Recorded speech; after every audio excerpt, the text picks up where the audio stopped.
in the first of many series right here, what Vegas is thinking. We're going over the futures for the Heisman Trophy.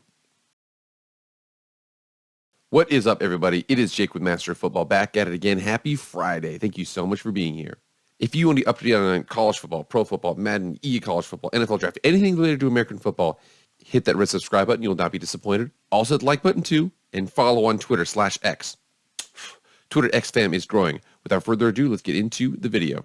All right, guys, bear with me here because this is going to be a rather unique video. This is the first one of its kind. Basically, what I want to do here is I want to analyze some sports betting things. Now, from all of you who aren't sports betting people out there, I think it's going to be very important here to pay attention to certain things. I'll make sure that I adhere to it because more important here, what I want to do is go over what Vegas is thinking right now. What's the situation now? Where are they going through? Why are they doing this? Why are they doing that? And go on, because then you can kind of see how it's going to manifest on the field, what they think. Remember, these people are some of the best bettors and guessers in the world because their job literally depends on it. Vegas is usually right in some fashion here or there, so you can kind of use them as a proxy to see what's going on for the upcoming season. So, in the first of many series right here, what Vegas is thinking, we're going over the futures for the Heisman Trophy. So the Heisman Trophy, and again, this is going to happen way late in December. We are super, super far away from this being a situation here. However, we're multiple months away. Right now, it's August. It's hot outside, blah, blah, blah. We're going to be waiting until the cold of December when this will actually come through. However, it's really cool to kind of put this down and review what's going on because you can see what they think this upcoming season is going to be and how they think it's going to go. I'm going to go over a couple players here. So some of the top players, some of the middle players, and then some of the lower level players kind of to see what Vegas is thinking about all those sorts of things. And then also go through what I would do if I was a betting man. Let's get into that. So the first one here is from BetUS, and again, I love BetUS, their sportsbook. I'll be using that from what I understand here. So checking this out right now, we have Friday, August 25th, 2023, Eastern Standard Time. It doesn't have a time there, but they basically said that the odds to win the Heisman Trophy. So what this basically means, for those of you who aren't gambling people, plus 550 basically means if you bet $100, you would win 550, net on top of that. So you'd win 650. So that's what that means. So again, Jordan Travis, you bet $100, you win $1,400, you win $1,500, $1,400 net. So that's how that kind of works there. So you look and see how the way that it works right now is Caleb Williams, the reigning Heisman Trophy winner, is a heavy favorite after this point. However, for every $100 that you put down, you win 550. So you'd 5.5x your money there. So that's a pretty good turnaround. And then you see Jordan Travis, Michael Penix at Washington, Bo Nix at Oregon, Goodyears at Texas, Carson Beck, the starting quarterback for your Georgia Bulldogs, Drake May, Jaden Daniels, Sam Hartman, Joe Milton, Cade Klubnik, Marvin Harrison, receiver for Ohio State, Kyle McCord, Drew Allard, Tyler Buckner, Brock Vandegrift, a backup quarterback at Georgia. And then we see J.J. McCarthy, the starter at Michigan, and then Dylan Gabriel, the starter at Oklahoma. So that's what's going on there. So what we're going to do really quickly here is go through a couple of these. First of all, we're going to go through the top one. Obviously, we're going to go through Caleb Williams, what that kind of looks like. And then we're going to go through a couple more, analyze some receivers, this and that. And we're also going to go over, in my opinion, the best bet for the best shot to take at, a good payoff. Again, more than likely here, I'm probably going to take a couple of my units to put on a couple different players here to have a better payoff than the 550 I would get for Caleb Williams. Let's get into those players right now. So something that's really cool here, because actually you can kind of go through this. This was written in December 9th, 2017, and this talks about want to win the Heisman, follow these 8 simple steps. So it's pretty cool they kind of break it down. First of all, be a running back or a quarterback. Remember here, Devontae Smith won it in 2021, so that's an exception in that situation here.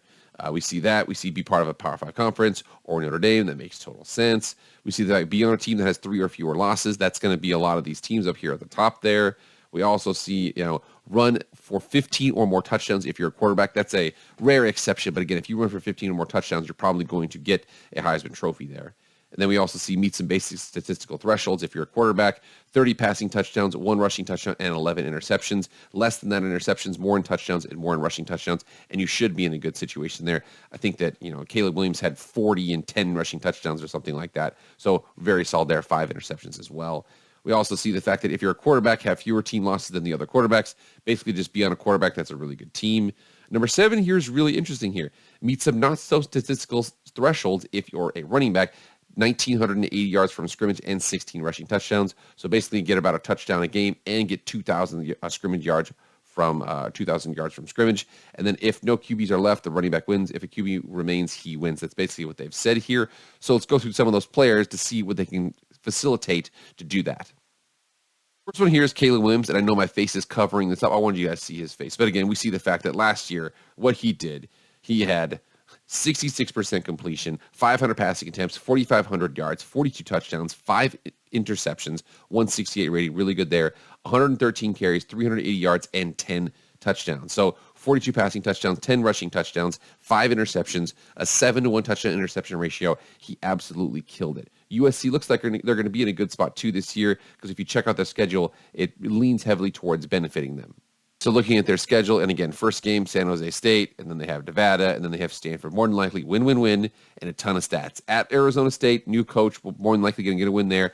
At Colorado, I have no idea what to expect. And then home against Arizona. Like I said, more than likely, those first 6 games, he's going to have, he might have 25 passing touchdowns by the time we get to this Notre Dame game. It might be that one of those situations there. At Notre Dame will be tough. Utah at home will be a tough situation. At Cal, we'll see what happens with that Cal. Washington and Oregon back-to-back are going to be tough games too, and then you have your rivalry. So November is going to be an issue for them. Like I said, those are 3 tough games in November. In addition to, we see October is going to be tough in the middle there at Notre Dame, and then Utah. Like I said, if you've got some money, you put it on Caleb Williams, you're more than likely going to earn it back. However, we look at some of the other people here. Like I said, he's plus 550. Let's check out a couple others out there. So then we have Jordan Travis, who's plus 1,400. You bet $100, you would win $1,500, but net $1,400. So with that, and again, he's played at Louisville and Florida State, but you check him out here. So what he did last season. So last season, 3,200 yards, about like 1,200 yards less than your boy Caleb Williams, 24 passing touchdowns, 5 interceptions, which is solid. And then in addition, from a rushing perspective here, he had 417 and 7 touchdowns. So he's a pretty good rushing threat for him. So for him, like you said before, they said if he had 15 rushing touchdowns, I don't think he's that kind of guy. For him, 6'1", 202, he should be good. However, for Jordan Travis, the good and the bad about him is that you're going to know real quick whether or not he's going to win the Heisman or not. You check out their schedule here. Again, week 1, Sunday, September 3rd, LSU, primetime game. It is a neutral site. It's going to be absolutely crazy. In addition to that, at the end of September, they play at Clemson. So by October 1, September 24th, October 1, you are going to know whether or not Jordan Travis is going to be in line for the Heisman because after that, again, so we have LSU in a neutral site, Southern Miss at Boston College, at Clemson, will be tough there, Virginia Tech at home, Syracuse at home, Duke at home, at Wake Forest, we'll see what happens there. At Pitt, we'll see what happens there. Home against Miami, and then North Alabama, and then at Florida. Like I said, I already did my review of Florida this last year. Florida in 2024 is going to be a deadly team with a really good recruiting class coming in. Can they survive 2023? I don't really know, but I do know that for Florida State, Jordan Travis, plus 1,400 is not a bad option considering the fact that basically if he can, do well in September, he's going to be just fine.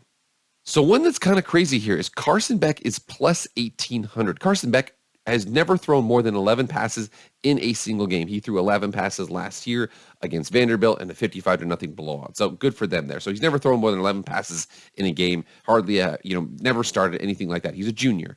You think about the fact that he's plus to 1,800, whereas J.J. McCarthy, who's returning on a team that played in the CFP, and he has the entire team back, he's plus 2,000. But you got to understand here that from that perspective, J.J. McCarthy is a quarterback of a Michigan team where it's heavy run-based action. A lot of Blake Corum, lots of, Donovan Edwards. You're going to be handing the ball off there. He will put up some stats, but whether or not he's going to have that Heisman moment, I'm not 100% sure. Unless he makes big jumps in the passing game perspective here, I suspect that Carson Beck, like he said, Carson Beck's going to be on Georgia.